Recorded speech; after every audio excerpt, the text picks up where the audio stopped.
Goeienaand en welkom by vanaand se aanddiens. Jy is by Raymond Lombard Ministries en vanaand gaan die woord wat gaan volg gaan 'n ongelooflike woord wees. Verlede week was Dr. Raymond uitstekend geweest. So vanaand gaan ons vir jou 'n heruitsending wys van een van sy gunsteling preke oor die laaste paar maande. So as jy dit nog nie gehoor het nie of dalk vir die tweede keer hoor, ek weet dit gaan vir jou van groot seën wees, maar ek wil ook vir jou sê ons het ons oomblik in die woord 1 jaar Bybel nou beskikbaar vir pre-order. Pre-order beteken ons het 1000 Bybels beskikbaar en ons gaan hulle in 3 Desember gaan ons hulle begin uitstuur. So vir nou kan jy seker maak om jou boek te kry.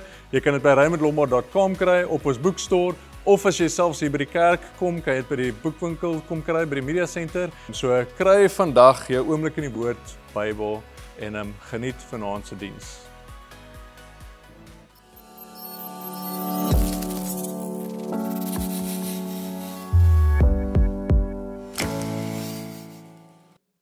Ek wil met jou praat oor die belangrikste persoon in jou hele lewe wat jy ooit kan ontmoet. En dit is Jesus Christus. En om te dink dat ek en jy die voorreg het om op aarde reeds 'n verhouding met hom te hê. Nie net in die hemel nie, maar ook hier, die man van liefde. Die seun van God. Hy is werklik die man van liefde. Hy is die man van genade en vol van genade en barmhartigheid en vergewensgesindheid en liefde. Daar is niemand soos hy nie. En so Johannes, as jy wil saam met my net lees, ter inleiding wil ek net vir jou weer lees waarmee ek begin het.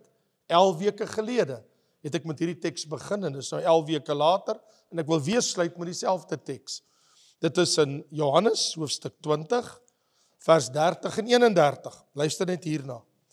Nog baie ander tekens het Jesus voor sy disippels gedoen wat in hierdie boek nie beskrywe is nie. En as hy sê in hierdie boek is dit mos wat hy geskryf het. Maar hierdie is beskrywe, dit wat ek vir julle hier gesê het in die evangelie van Johannes, dat julle kan glo. Dis waaroor alles gaan. Dat julle kan glo dat Jesus die Christus is, die Messias, die Seun van God. En dat julle deur te glo die lewe kan hê in sy naam. Kan jy dit glo? Omdat jy glo dat Jesus Christus die Seun van God is, kan jy die ewige lewe bekom. En dit is nie maar net toevallig so nie. In 1 Johannes, in die sendbrief, agter in jou Bybel, net voor die boek Openbaring, lees jy in 1 Johannes, hoofstuk 5, in die sendbrief, sê hy daar, dieselfde Johannes, wat hierdie evangelie geskryf het, wat ons nou net gelees het, is dieselfde man, hy het die evangelie geskryf, en hy het 3 sendbriewe geskryf. Nou sy sendbrief, lees as volg, waar ons lees in vers 5, en dan ook in vers 4. Hy sê in vers 4, want alles wat uit God gebore is, want dit is die wedergeboorte, wanneer ek en jy tot bekering kom, en die Here gee vir ons die ewige lewe. Dit is 'n baie groot geskenk om te ontvang. As jy die ewige lewe kan ontvang, want dit is 'n geskenk, die Bybel sê die loon van die sonde is die dood, maar die genadegawe van God, uit genade, het God 'n geskenk vir die mens as dit by hom wil kom haal. En die geskenk is, dat jy die ewige lewe kan hê. Die ewige lewe kan beerwe.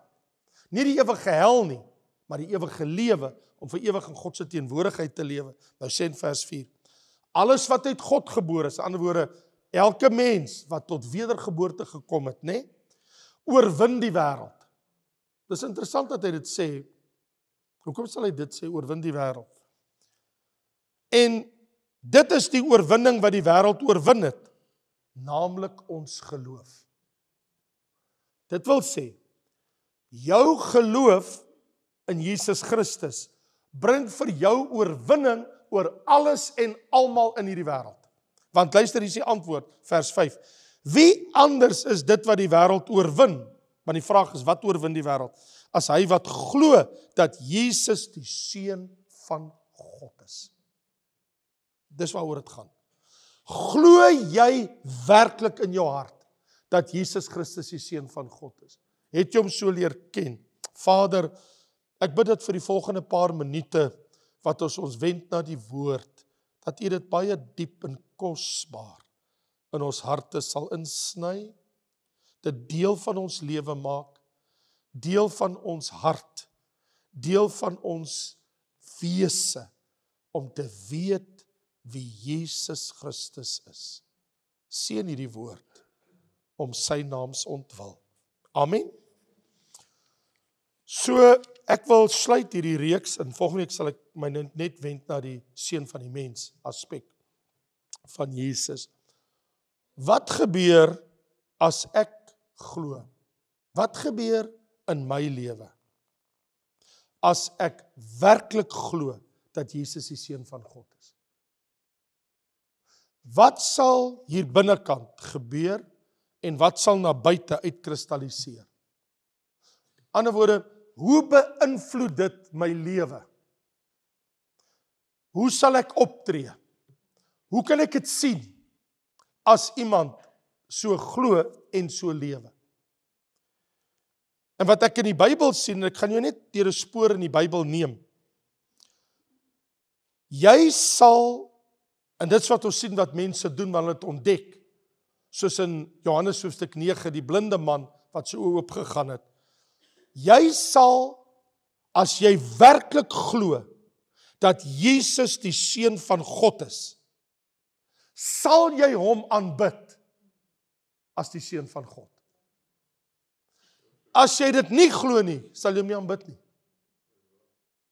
Iemand wat werklik glo dat hy die seun van God is. Ek het op 'n stadium vandag in my studeerkamer gegaan, ek het in my bidkamer gegaan, en ek het op my knie gegaan, ek het gesê, Here Jesus, ek glo dat U die seun van God is, en ek aanbid U as die seun van God. Waar ek intentioneel, doelbewustelik my knie buig voor hom, en sê, Here, ek buig my knie voor U, en ek bely, U is die Here, U is die seun van God. En dan begin jy hom aanbid, en dis jou vreugde. Iemand wat werklik Jesus ken, as sy Here, saligmaker, verlosser, en die seun van God, hy maak tyd om hom te aanbid as die seun van God. Hy aanbid hom. En baie keer het ek half 'n idee, dis by baie mense sommer net so iets ligtelik in sy lewe. En as dit by jou iets is wat nie diep in jou hart vasgeslaan het nie, dan gaan daai aanbidding net nie daar wees nie. Jy gaan na mense die Here aanbid, jy kyk en dink, wat gaan aan met jou? Want jy verstaan nie, jy ken nie, jy weet nie wat dit is nie. Weet jy werklik wat dit is? Om diep intiem in jou hart met hom te praat en om te aanbid en te sê, Here Jesus, ek weet dat U die seun van God is en ek aanbid U as die seun van God. Jy sal hom aanbid. As iets anders wat jy sal doen, as jy werklik glo dat U die seun van God is, jy sal jou nie skaam om dit voor mense te bely nie. Hulle kan sê wat hulle wil. Hulle kan jou spot. Jy loop met jou Bybel onder die arm rond. Hulle het dit vir my baie gesê. Toe ek 'n jong mens was, soos hierdie jong mense wat daar sit.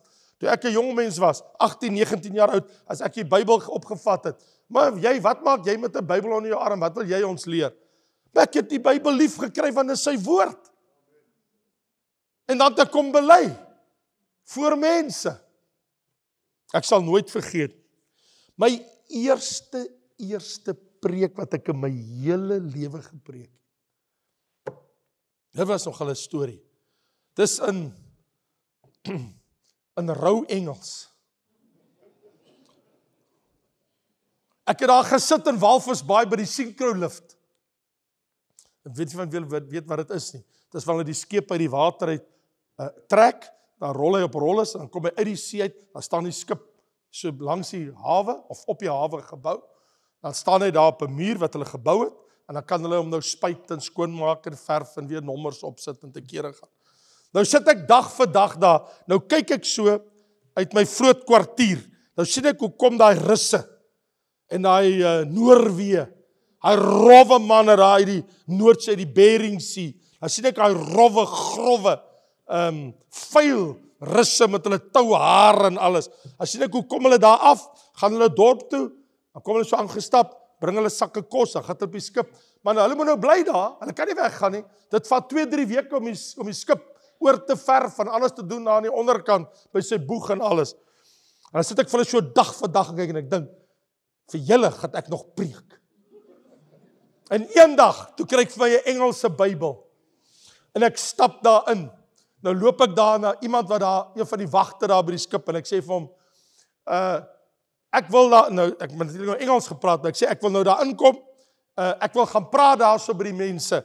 Wanneer is dit etenstyd wat almal daar in die saal sit, wat hulle so in die eetsaal eet? Hy sê, nee, dit is daai tyd en daai tyd, wat hulle gewoonlik dan bedien die chef, die kok van die skip, dan eet hulle daar. Ek sê, I want to go there, close to the kitchen where these guys are, I want to talk to them.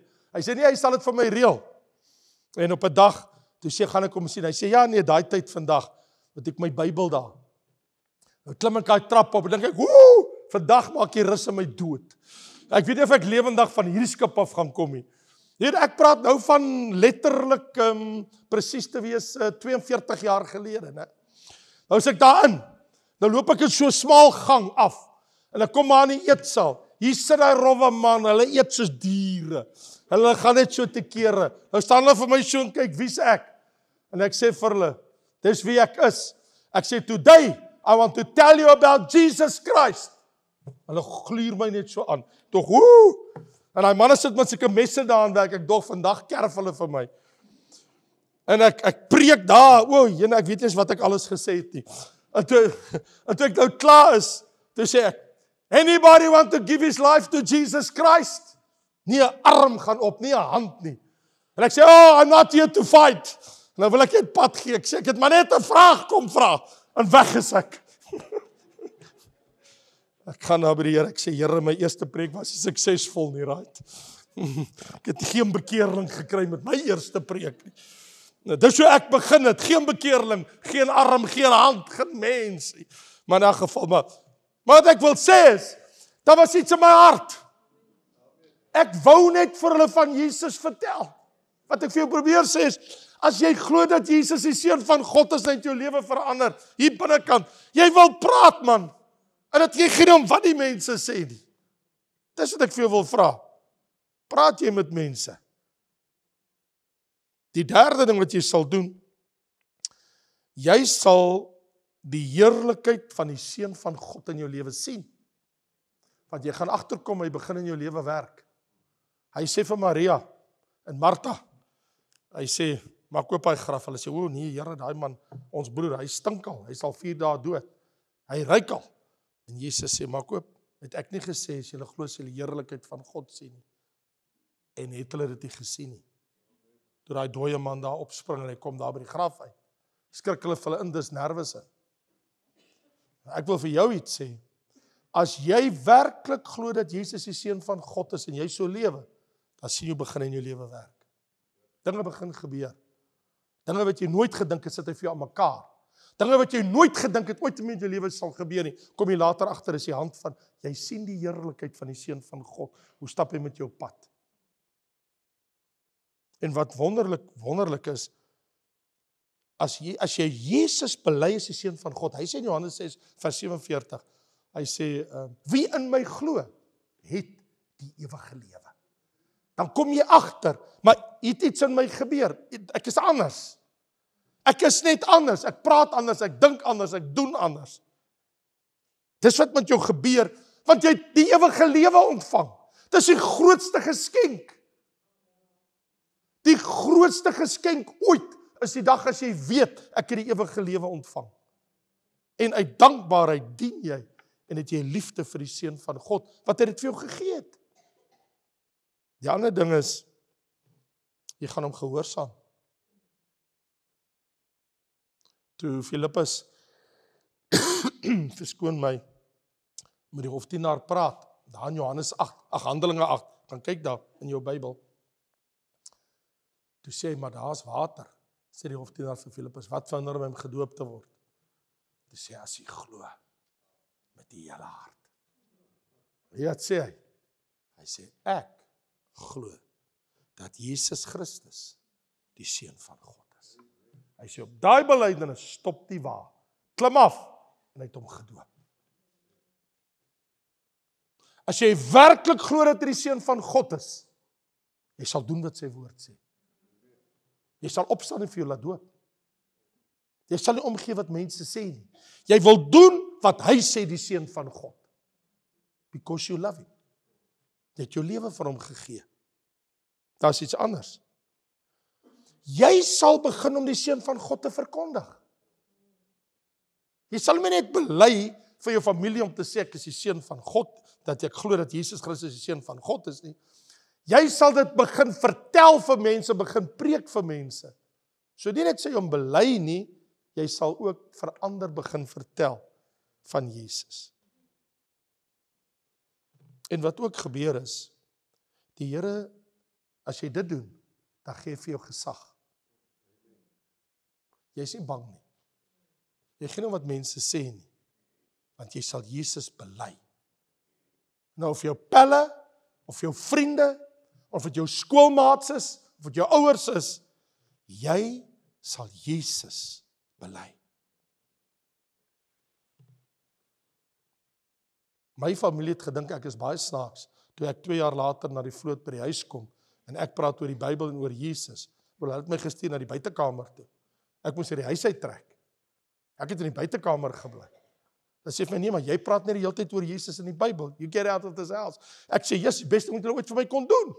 Nou kan ek heeldag sit en Bybel lees, as ek niks het om te doen. Julle het my guns gedoen. Daar in daai buitekamer, waar hulle my uitgejaag, daar het my ma kom kniel by 'n bed. En ek het maar beds na Jesus toe gelei in die buitekamer. Daar in daai buitekamer het ek Brian, my broer wat ek begrawe het, en my ma wat ek begrawe het, ek het hom daar na Jesus toe gelei. Daar het ek my familie na Jesus toe gelei. Daar wat hulle my weggejaag het. Wat maak jy met 'n Bybel? Jy praat te veel oor die Here. Maar ek kon nie help nie. Dit was in my hart. En ek wil dit met almal deel, want ek het hierdie blydskap en hierdie vreugde, en ek kan net nie stil bly nie. Dis wat gebeur, as jy waarlik Jesus leer ken het as jou Here en jou Verlosser. You just can't keep quiet. Jy kan net nie stil bly nie. En wat jy ook sal doen, jy sal hom erken as die koning van jou lewe. Dis wat jy gaan doen. Want as hy jou Here is, dan sal jy erken wat hy vir jou is. Ek bedoel, die Bybel is mos nou duidelik in Hebreërs hoofstuk 4 vers 14. As jy gaan kyk net in die Hebreër boek alleen, terwyl ons 'n groot hoëpriester het wat deur die hemele deurgaan het, naamlik Jesus, die seun van God. Jesus, die seun van God. In hoofstuk 6 vers 6 lees ek, en die wat afvallig was, weer tot bekering te vernuwe, ten opsigte van hulle self, die seun van God, word hier weer beskrywe. In Hebreërs hoofstuk 7 vers 3, hy gelykgestel aan die seun van God, bly priester altyd deur. Kort, selfs in hoofstuk 10 vers 29, lees ons, Christus, nadat hy een slagoffer gebring het. So, die Bybel is duidelik in hoofstuk 10 vers 29, wat die Bybel vir ons sê, en hoeveel swaarder straf dink julle sal hy verdien, wat die seun van God vertrap. Mense wat van beter weet, en Jesus een kant toe skuif, die Bybel sê, daar wag 'n groot straf vir hulle, 'n groot oordeel. Geweldig, as jy die waarheid ken. Ek bedoel, in die 1040 venster is daar van die 5.4 biljoen mense wat daar is, 2.4 biljoen het nog nooit die naam Jesus gehoor of die Bybel nie. En ek en jy hoor dit elke dag, elke week. Hoeveel groter straf wag daar vir ons wat dit gehoor het, en daar's ander wat sal begeer om dit te hoor. Ek bedoel, hy is waarlik wie die Bybel sê hy is. So, die godheid van Jesus is vir 'n Christen ononderhandelbaar. We don't negotiate on that. Die Bybel leer vir my, as jy glo dat Jesus die seun van God is, sal jy die ewige lewe ontvang, as jy jou sondes teenoor hom bely, en jy vra hom om vergifnis. Want dis die seun van God, wat aan die kruis gesterf het. Hy het sy lewe gegee. Niemand het nog soos hy gespreek.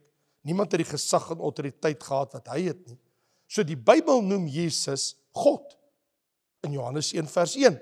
Die woord was God. In die begin was die woord was by God en die woord was God. Hy is God. In Hebreërs 1 vers 8 sê God van sy seun, U troon o God is tot in ewigheid. Waar Vader God vir Jesus verklaar, na sy opstanding uit die doodheid toe hom gegenereer het, uit die doodheid laat opstaan het, toe sê vir hom, U troon o God is tot in alle ewigheid. Verklaar Vader God vir sy seun Jesus Christus. Of soos jy in Romeine 9 vers 5 lees, Christus, hy wat oor alles is, God lofwaardig. Waardig om geloof te word en geprys te word. Of soos 1 Johannes 5 vers 20 sê, Jesus Christus die Seun van God, wat die waaragtige God is en die ewige lewe. Dit verander net jou lewe. Ek bedoel, Jesus Christus, wat uit die ewigheid uitgekom het, mensheid aangeneem het, onder ons kom woon het, kom sterf het aan 'n kruis, opgevaar het, teruggekeer het na die hemel, as die Seun van God, met groot krag en heerlikheid. My vraag is, wat doen ons met hom? Wat maak jy met hom? Hoe tree ek en jy teenoor hom op? God self het gesê, dat julle moet my seun eer. God het uit die hemel uitgespreek, toe Jesus gedoop is, en gesê, dis my geliefde seun. En op die berg van verheerliking, het Vader sy stem uit die hemel uitgekom, en vir Jakobus, Petrus, Johannes gesê, dis my geliefde seun, luister na hom. Maak oop jou ore, luister wat hy sê. As jy wil luister, gaan lees Matteus, Markus, Lukas, Johannes. Gaan lees die Nuwe Testament. In Hebreërs 1 lees ek, Vader sê die engele, al die engele moet my seun aanbid. Nie net die mens nie, almal wat in die hemel is. In die hemel, op die aarde, onder die aarde, elke knie sal buig en elke tong sal bely. Selfs die dode sal dit doen. Die mense wat dood is in die doderyk, selfs hulle moet dit erken. Gaan nie hulle red nie, is te laat. Maar alles wat lewe en wat dood is, moet dit erken. Hulle vra eendag vir Charles Lamb, hoe sal jy reageer as een van die grootstes wat ooit geleef het onder die mens, skielik hierso in die vertrek instap? Toe antwoord Charles, toe sê hy, wel, as dit Shakespeare is, sal ek verseker opstaan om sy hand te skud. Ek dink ek en jy sal nie daarmee stry nie, right? Sal jy daarvan nou om Shakespeare se hand te skud? Hy sê, as dit Jesus Christus is, val ek neer om hom te aanbid. Dis die verskil. As dit God se seun is, I fall down. Ek gaan nie as Jesus nou by die deur inkom, sê, hallo, ek is Raymond, en my net voorstel. Liewe loof, jy sal neerval, en jy sal hom aanbid. As dit 'n mens is, wat jy weet of wat onder die grootes is, maar as die seun van God in jou teenwoordigheid instap, you just fall down, and you worship him. Dis anders. Dis nie dieselfde nie. Hy is die skepper God, alle dinge word deur hom onderhou. Hy het mag om sondes te vergewe. Markus het ons al reeds gehoor die afgelope paar weke. Hy sê, die Fariseërs sê, maar wie is hy om te sê jou sondes is jou vergewe? Jesus. Hy kan vir jou sê, jou sondes is jou op aarde vergewe. En hy het mag om die dode op te wek. Toe Maria met hom wil, en Martha wil argumenteer oor hulle broer wat dood is, toe sê ek is die opstanding in die lewe. Ek kan hom nou die doodheid opwek. Hy sê, rol hy steen weg, gaan wys ek vir julle. Hulle rol die steen weg, sê Lazarus kom uit. Hy het opgestaan, want hy is die seun van God. Die dode luister na sy stem. Kan jy glo? 'n man wat dood is, toe Jesus sê, kom uit, toe hoor hy. Dood of nie dood nie. Hy hoor, want dit is die seun van God wat gepraat het. Hy is ook die regter van almal. Dis hoekom ek en jy moet 'n heilige vrees Nie vrees soos en ek is bang, wil wegkruip nie. Maar dit het te doen met, ons weet, hy is ontzagwekkend. Hy is die seun van God. Hy is die regter. En ek moet eendag aan hom verantwoording doen. Die Bybel sentimentaliseer nie oor God nie. Hy is nie my pel nie. Hy is nie die man daarbo nie. Dit is God. En ek moet 'n heilige vrees vir hom hê. Ek moet eendag voor hom gaan staan. Hy is my regter. Jesus sê die Vader het die oordeel aan die Seun gegee in Johannes 5. Dat hy almagtig is waar, want hy sê in Matteus 28, toe die doodheid opstaan, aan my is gegee alle mag in die hemel en op die aarde. Hy het al die mag. Hy kan enigiets doen. Jesus kan enigiets doen. Hy sê ek het alle mag. In Johannes 16, toe hy vir hulle vooruit dinge sê, toe sê hulle, Here, nou weet ons dat hy alles weet. Hoe het hy geweet, hierdie en hierdie gaan nou gebeur? En dat hy alomteenwoordig is, dis waar. Al was ons net 2 of 3 by mekaar. Bybel sê, waar 2 of 3 in my naam vergader, is ek in hulle midde. Maak nie saak waar ons by mekaar kom nie. As jy met 'n paar vriende by mekaar kom, in die naam van Jesus, dan is sy teenwoordigheid daar. Enige plek op aarde. So dit blyk toe vir my, dat Jesus Christus as die Seun van God, word geëer as gelyk met die Vader. Want hy sê daar in Johannes hoofstuk 5, wie die Vader eer die Seun. En wie die Seun eer die Vader. Hy het gelyke eer. Hy het lewe in homself. Hy het soos sy disippels gesê in Johannes 10, ek het mag om my lewe neer te lê en dit weer op te neem. Die Vader het my hierdie mag gegee. Niemand maak my dood nie. Ek gaan na die kruis, want ek kies om dit te doen.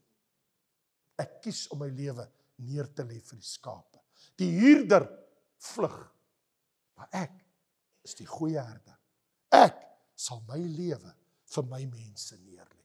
En hy het sy lewe vir ons almal neergelê. Maar dat hy verskyn het, wel Johannes 1, Johannes 3 is baie duidelik vers 8. Vir hierdie doel het die Seun van God verskyn, om die werke van die duiwel te verbreek. Een van die hoofredes hoekom Jesus Christus mens geword het en na hierdie wêreld gekom het, is om Satan te oorwin. Om die mag van die duiwel oor my en jou te verbreek. En die mag van sonde oor ons te verbreek. Dis hoekom hy gekom het. Om die werke van die duiwel te verbreek. En natuurlik, hy sê dit self, dat dit is vir hom gegee om die ewige lewe te gee aan wie hy wil. Hy sê ook in Johannes, hy sê, die Vader vir die Seun gegee, aan wie hy wil kan hy die ewige lewe gee. Wie van julle wil die ewige lewe hê? Ons sal almal die ewige lewe hê, maar dan moet ek my na hom toe wend, as die Seun van God. Hy is ook my hoofpriester, dis belangrik. Die Bybel sê, hy word verklaar in Hebreërs hoofstuk 4, Hebreërs hoofstuk 7, Hebreërs hoofstuk 9, dat hy is my hoofpriester. Dis baie belangrik. Dis baie belangrik dat hy hoofpriester is, want as hoofpriester beteken dit, hy staan tussen God die Vader en my. So hy kan vir my by die Vader 'n deur oopmaak, hy kan my na die Vader toe bring, want as die priester, bring hy my na die Vader toe, want hy het 'n offer wat hy gebring het. En sy offer was sy eie bloed aan die kruis wat hy gestort het, so hy kan my na die Vader toe bring deur sy bloed. Want my sondes is weggewas. Niemand kan net voor God gaan staan nie, maar as jou sondes weggewas is, kan jy voor God gaan staan. Soos my hoofpriester leer die Bybel vir my, ons het 'n barmhartige en 'n getroue hoofpriester, en ons kan enige tyd na hom toe gaan. Dit staan hier, terwyl ons so hoofpriester het. Wat is jou versoek vanaand? Wat is jou begeerte? Daar staan, laat ons met vrymoedigheid na die troon van genade gaan en barmhartigheid te verkry en genade vind op die regte tyd geld word. So ons kan na God toe kom en pleit en bid vir genade en barmhartigheid en die Here sal dit vir ons gee. So as seun van God erken ons hom, ons aanbid hom, ons bely hom en vir daai rede buig ons voor hom. Vir daai rede bely ons wie hy is. Vir daai rede erken ons wat hy en wie hy in ons lewe is. Wat sal jy doen as Jesus nou hier instap? Charles Lamb het gesê, ek sal neerval om aan bid. Jy sien, ek wil sluit met hierdie een vraag. Sê vir my, watter inspraak het die Seun van God vandag in jou lewe?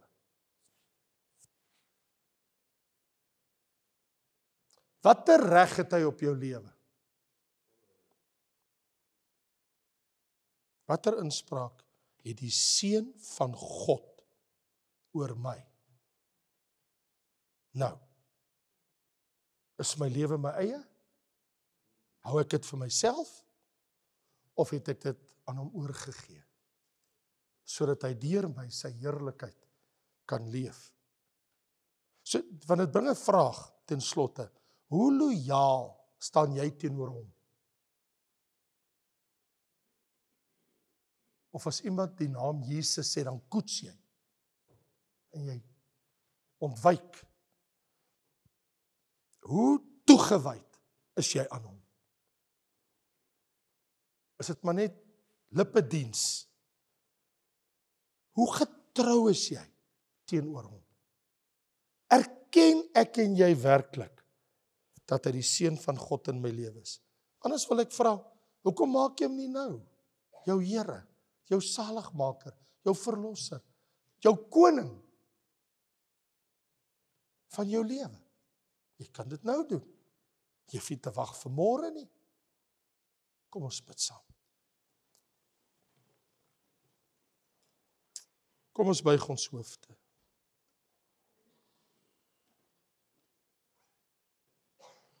Jy sien, ons het die sirkel voltooi. Ons het na meer as 3 maande die sirkel voltooi. Deur na hierdie aspekte te gaan kyk in die skrif, wat die skrif vir ons uitlig, oor die Seun van God.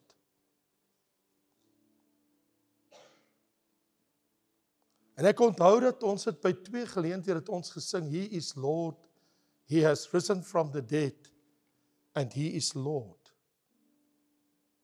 Dit was die lied wat die kerk vir baie jare gesing het en bely het.